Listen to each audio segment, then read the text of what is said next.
sa pagsagot po sa aking mga kahilingan. Sabi po nila, hindi daw po ako magkaanak dahil mayroon po akong goiter, colon, at saka scoliosis po. Subalit ako po nananampalataya sa mahal na Panginoon at alam ko po walang po imposible para sa Kanya. Hiniling ko po sa Kanya na magkaroon po ako ng isa pang anak at hindi po ako binigo. After 3 months po, tinugon po niya ang aking kahilingan. Yes, amen, hallelujah. Subalit nandun po yung na minsan po nagkakaroon po ako ng spotting, nandun yung pag-aalala ko palagi. Subalit iniisip ko po, hindi po hinayaan naman ng Panginoon, kundi po ito niya pagkaloob sa akin. Hindi po inihayaan na maging positive po ako kung ito'y mawawala rin po lamang. At saka nung dumating po ang time na 7 months na po, nadapa po ako at alam po natin na pwede pong magkaroon po ng sa baby po, mabigtuhan po yung baby sa pagkadapa ko po. Todo talagang takot ko po, hiniyak ko talaga ito sa mahal ng Panginoon na sana po ipagkaloob po niya na may ilabas ko po ito ng maluwalhati na normal po physically at normal po yung pag-deliver ko sa baby. At ito yung po yung nangako ko po sa kanya na pag pinagkaloob po niya ito, talaga pong tatayo po ako dito, magpasalamat po at magdakila po sa kanya. At ngayon nandito po ko para sa pangako ko po sa kanya, nandito po ako ngayon dahil nailabas ko po, nagpapasalamat po ako, pinapala po ako, binigyan ng na may labas po yung anak ko na normal. Yes, amen, hallelujah. Normal po nilabas ko po siyang normal.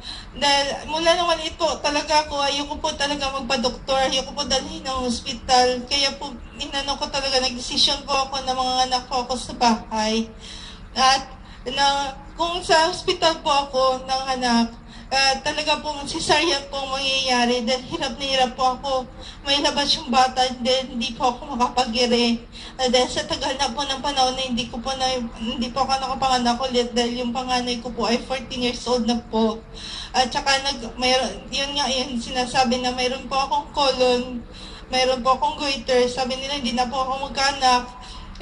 Mahirapan po lalo ako na magkakanak, lalo na may edad na po ako, sabi nila, dahil 40 years old at mataba po, natatabaan na po yung matres ko. Pero alam ko po sa mahal na Panginoon ay wala pong imposible ito. Yes, amen, hallelujah. Napakabuti po naman na Panginoon dahil maliban po doon, 7 months pa lang po yung anak ko, talagang nagkaroon po ako ng sobrang sakit ng tiyan. Akala ko po lalabas po ito yung bata dahil hindi ko na po talaga kaya para kung mamatay sa sobrang sakit. At ipinag-pray ko po talaga, tumingi po ako ng kapatawaran sa aking mga pagkukula, pagkasala.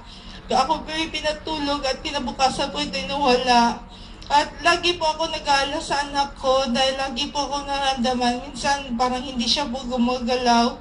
Talaga hindi po ako nawalan ng pag-asa. Lagi po nasa isip ko na ito'y pinagkaloob sa akin. Talagang ibibigay po ito sa akin dahil kung hindi na sana ko niyan pang mabuntis. Nagpapasalamat din po ako sa mahal na Panginoon dahil tinugon din po niyong kahilingan ko para sa panganay ko pong anak. Dahil yung panganay ko pong anak talagang hindi po yung lumaki sa akin, sa lola po. Binalaki po ito siyang spoiled, lahat ng gusto niya, nasusunod niya. Kaya nung dinala ko po siya rito, nahirapan po ako talaga paano siya disiplinahin dahil sanay po siya sa gusto niya yun nga nakukuha niya. Kaya naglalayas po ito. Dahil talagang sinuko ko po ito sa mahal na Panginoon. Sabi ko, mahal na Panginoon, sagana man ako hindi talaga sapat. Hindi po namin kaya kung paano po siya namin i-handle na maging mabuti po siyang anak. Kaya sabi ko po, kayo na po bahala sa kanya. Bahala na po kasuhan niya kung paano dahil hindi po namin kaya talaga paano siya baguhin. Kaya hindi rin po kami binigo ng mahal na Panginoon gumawa ito ng mahal na Panginoon ng way po na makauwi ang anak ko po sa amin at ito po ay nagbago na. At umuwi po siya sa probinsya para, yun nga po sabi niya, dahil gusto na po na maging ilaw po sa lula niya, gusto niya po ito madala sa banal na gawain. Nagpapasalamat din po ako, mahal na Panginoon, sa mahal na Panginoon dahil po sa pagpapala sa physical, sa ganawan po, hindi sapat, talagang bawal po sana sa akin yung magpuyat dahil sabi may goiter, talagang iniisip, yung mga sakit ko po na yun ay nalis po naman, pinagaling na po ng mahal na Yes, amen, Panginoon. hallelujah. Kaya, alam ko po, kahit hindi pa ako nagpa-check up, alam ko po yan na wala na po itong mga sakit ko dahil panay po ako nagpupuyat, wala po ako naramdaman na kahit ano, hanggang dito na lamang po, ang katastasang pasasalamat pagdadakilay para sa mahal na Panginoon po lamang. Amen, hallelujah. God bless you po, beloved Sister Jonah Cabrillo sa pinagpapalagay.